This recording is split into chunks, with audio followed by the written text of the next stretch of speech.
विपुल परिमाणर देशी रंधामद और गोड़पोच जबद 3 गिरफ।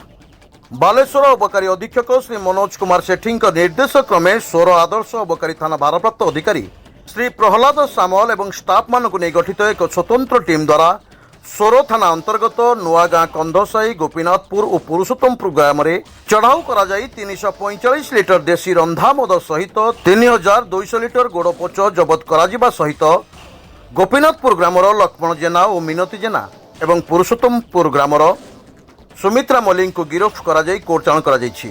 जबद देशी रंधामद और महुली पोचर आनुमानिक मूल्य 2,40,000 टंकार ऊर्ध्व हेब बोली अबकारी विभाग सूचना दी। उक्त चढ़ाऊ सोर आदर्श अबकारी थाना सह उपनिरीक्षक बसंत कुमार बारिक और क्षीरोद कुमार साहू, कनेस्टेबल शशिकांत साहू, देवाशीष मल्लिक, मिनती परिड़ा प्रभृति सामिल थिले। एने सोर आदर्श अबकारी थाना पक्षरु